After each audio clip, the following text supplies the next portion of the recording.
Neemias capítulo 4. Inimigos se opõem à reconstrução. Sanbalate ficou furioso quando soube que estávamos reconstruindo o muro. Indignou-se e zombou dos judeus. Disse na presença de seus companheiros e dos oficiais do exército samaritano: o que esse punhado de judeus fracos pensa que está fazendo? Imaginam que serão capazes de construir o muro em um dia, só porque ofereceram alguns sacrifícios? Pensam que podem fazer algo com as pedras queimadas que tiraram de um monte de entulho? Tobias, o amonita, estava ao seu lado e comentou: basta uma raposa subir lá e esse muro de pedra desaba. Então orei: ouve-nos, nosso Deus, pois estamos sendo ridicularizados. Que essa zombaria caia sobre a cabeça deles e que eles próprios se tornem prisioneiros numa terra estrangeira.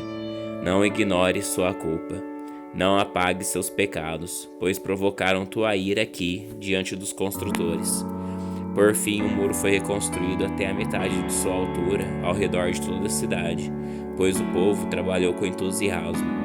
No entanto, quando Sanbalate, Tobias, os árabes, os amonitas e os adoditas souberam que a obra avançava e que as brechas do muro de Jerusalém estavam sendo fechadas, encheram-se de ira.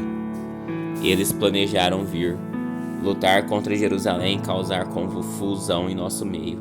Mas nós oramos ao nosso Deus e colocamos guardas na cidade de dia e de noite para nos proteger. Então o povo de Judá começou a se queixar: os trabalhadores estão cansados e ainda há muito entulho para remover. Não seremos capazes de construir o muro sozinhos. Enquanto isso, nossos inimigos diziam: antes que eles se deem conta do que está acontecendo, cairemos sobre eles e os mataremos, acabando com seu trabalho. Os judeus que moravam perto dos inimigos nos disseram diversas vezes: eles virão de todas as direções e nos atacarão.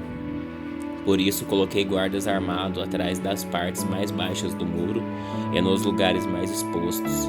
Dividi-os por famílias para que montassem guarda armados com espadas, lanças e arcos. Examinei a situação e reuni os nobres, os oficiais e o restante do povo, e lhes disse: não tenham medo do inimigo. Lembrem-se do Senhor, que é grande e temível, e lutem por seus irmãos, seus filhos, suas filhas, suas esposas e seus lares. Quando nossos inimigos descobriram que sabíamos de seus planos e que Deus os havia frustrado, todos nós voltamos ao trabalho no muro. Dali em diante, porém, apenas metade dos meus homens trabalhava, pois a outra metade ficava de guarda com lanças, escudos, arcos e couraças. Os líderes ficavam na retaguarda de todo o povo de Judá, que construía o muro. Os trabalhadores prosseguiram com a obra. Com uma das mãos levavam as cargas, enquanto a outra seguravam uma arma. Todos os construtores tinham uma espada presa à cintura. O tocador de trombeta ficava comigo para dar o sinal de alerta. Então expliquei aos nobres, aos oficiais e ao restante do povo: a obra é extensa e estamos muito separados uns dos outros ao longo do muro. Quando ouvirem o toque da trombeta, corram para onde ele soar. Nosso Deus lutará por nós. Trabalhávamos o dia inteiro, do nascer ao pôr do sol, e metade dos homens estava sempre de guarda. Nessa ocasião eu disse aos que moravam fora dos muros que passassem a noite em Jerusalém. Assim eles e seus servos poderiam ajudar na guarda à noite e trabalhar durante o dia. Nenhum de nós, nem eu, nem meus parentes, nem meus servos, nem os guardas que estavam comigo, trocava de roupa. Carregávamos sempre nossas armas, até mesmo quando íamos beber água. Neemias capítulo 5. Neemias defende os oprimidos. Por esse tempo, alguns homens e suas esposas fizeram um grande protesto contra os irmãos judeus. Alguns deles diziam: nossas famílias são grandes, precisamos de mais alimento para sobreviver. Outros diziam: hipotecamos nossos campos, nossas videiras e nossas casas para conseguir comida durante este período de escassez. Ainda outros diziam: tomamos dinheiro emprestado para pagar os impostos do rei sobre os nossos campos e vinhedos. Somos da mesma família que os ricos e nossos filhos são iguais aos filhos deles. Contudo, somos obrigados a vender nossos filhos como escravos, só para termos dinheiro suficiente para viver. Já vendemos algumas de nossas filhas e não há nada que possamos fazer, pois nossos campos e vinhedos agora pertencem a outros. Quando ouvi essas reclamações, fiquei muito indignado. Depois de pensar bem na questão, repreendi os nobres e os oficiais, dizendo: vocês estão prejudicando seus próprios irmãos ao cobrar juros quando lhes pedem dinheiro emprestado. Em seguida, convoquei uma reunião pública para tratar do problema. Na reunião, lhes disse: temos feito todo o possível para resgatar nossos irmãos judeus que se venderam a estrangeiros, mas agora vocês os vendem de volta à escravidão. Quantas vezes precisaremos resgatá-los? E eles não tinham nada a dizer em sua defesa. Então prossegui: o que vocês estão fazendo não é certo. Acaso não deviam andar no temor de nosso Deus para evitar a zombaria das nações inimigas? Eu, meus irmãos e os homens que trabalham para mim temos emprestado dinheiro e cereal para o povo. Agora, porém, deixemos de cobrar juros. Devolvam-lhes hoje mesmo seus campos, seus vinhedos, seus olivais e suas casas. Devolvam também a 100ª parte, os juros que cobraram quando lhes emprestaram dinheiro, cereais, vinho novo e azeite. Eles responderam: devolveremos tudo e não exigiremos mais nada do povo. Faremos conforme você diz. Então chamei os sacerdotes e fiz os nobres e os oficiais jurarem que cumpririam sua promessa.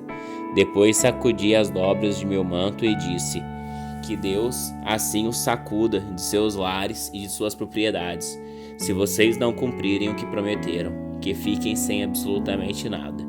Toda a comunidade respondeu amém, e louvaram o Senhor, e o povo cumpriu o que havia prometido. Durante os 12 anos em que fui governador de Judá, do 20º ano ao 32º ano do reinado do rei Artaxerxes, nem eu, nem meus oficiais cobramos tributo de alimentação, ao qual tínhamos direito. Os governadores anteriores, no entanto, haviam colocado cargas pesadas sobre o povo. Exigiam uma porção de alimento e de vinho, além de 40 peças de prata.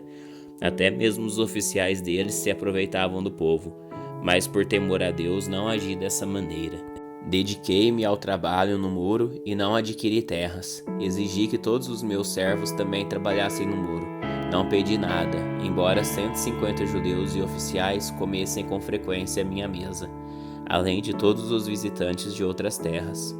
Os suprimentos pelos quais eu pagava todos os dias eram um boi, 6 das melhores ovelhas e muitas aves. Além disso, a cada 10 dias, precisávamos de uma grande quantidade de vinhos de todo tipo, e no entanto não cobrei tributo de alimentação a que o governador tinha direito, pois o trabalho que o povo realizava já representava uma carga pesada.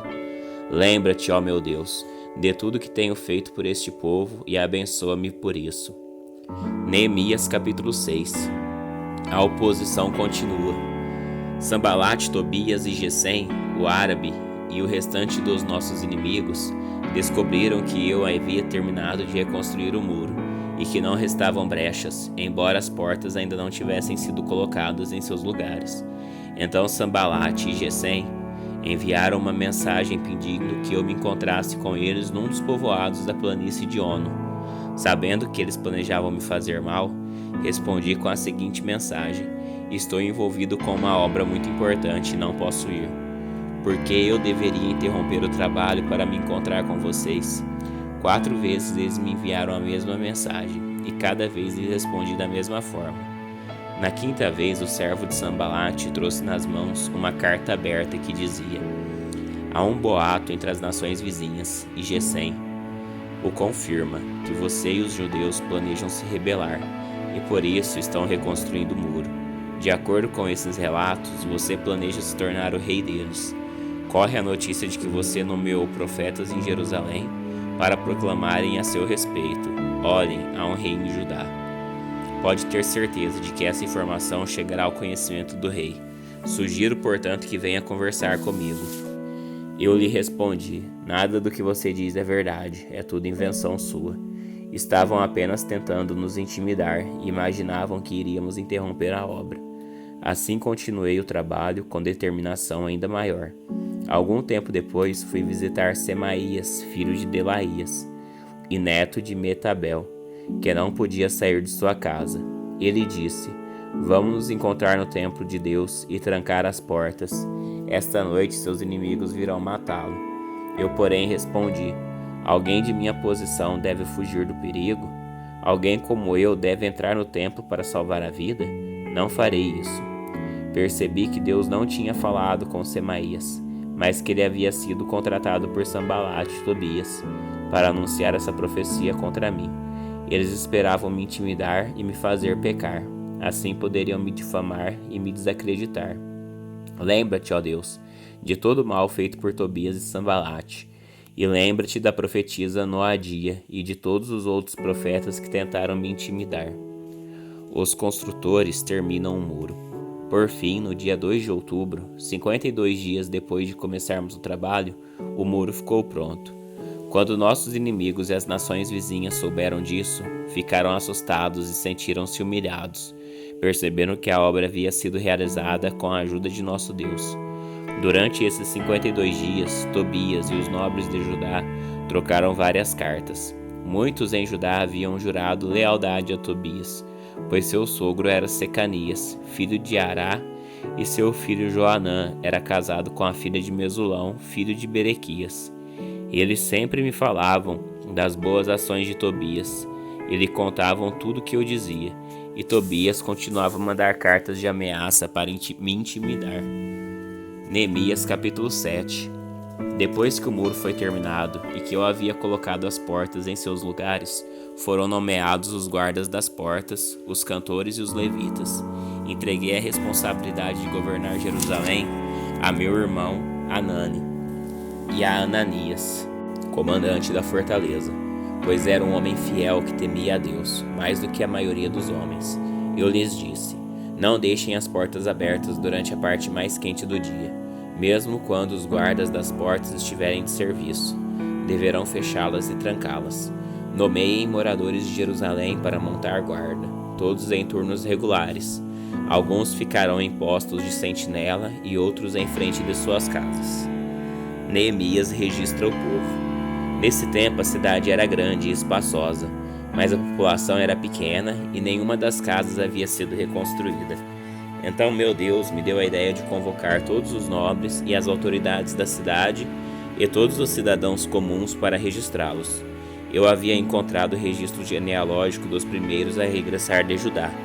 Nele estava escrito: esta é uma lista dos judeus da província que regressaram do cativeiro. O rei Nabucodonosor os havia deportado para a Babilônia, mas eles voltaram para Jerusalém e Judá, cada um para sua cidade de origem.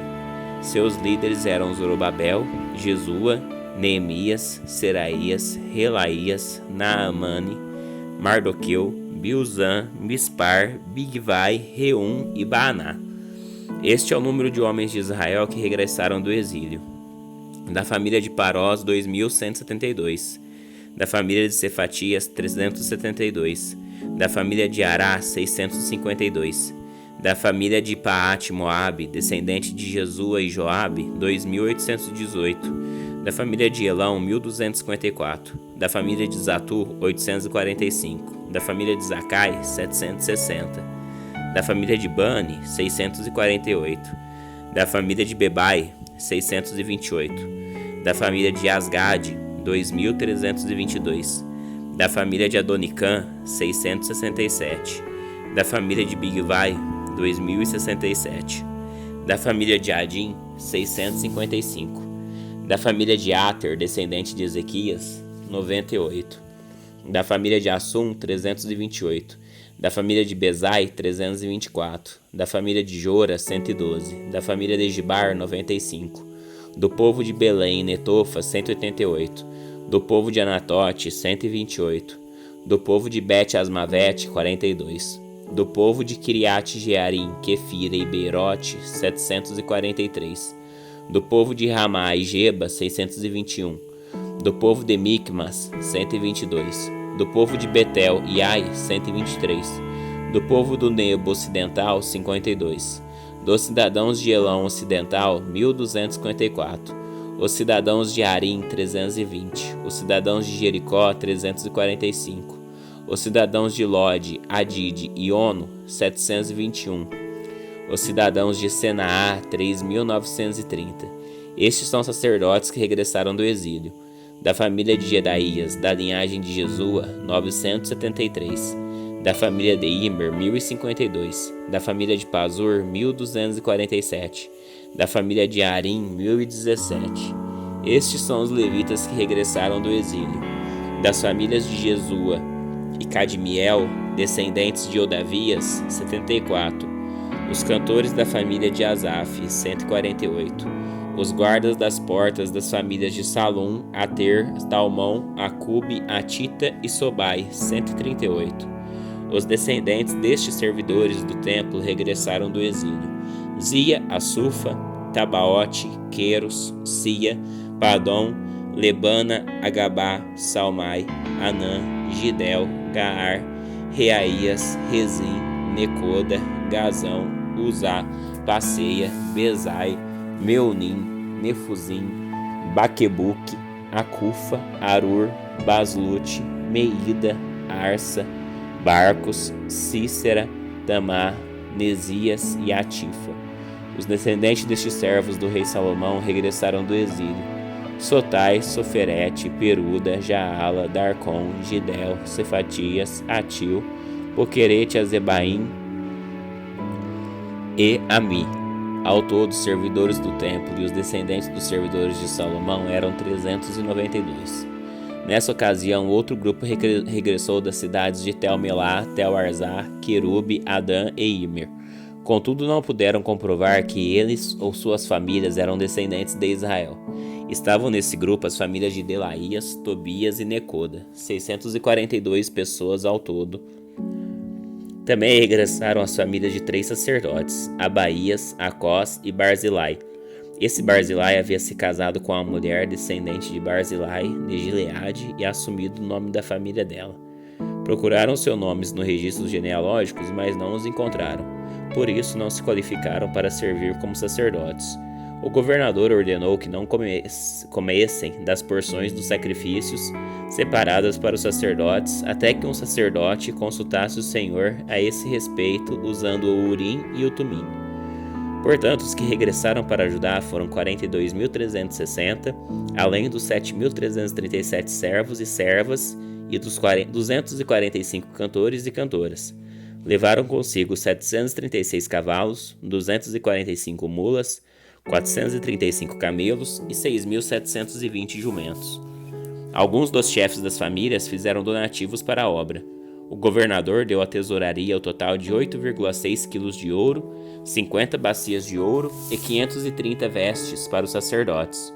Os outros líderes deram à tesouraria o total de 172 quilos de ouro e 1.320 quilos de prata. O restante do povo deu 172 quilos de ouro, 1.200 quilos de prata e 67 vestes para os sacerdotes. Assim, os sacerdotes, os levitas, os guardas das portas, os cantores, os servidores do templo e alguns do povo se estabeleceram perto de Jerusalém.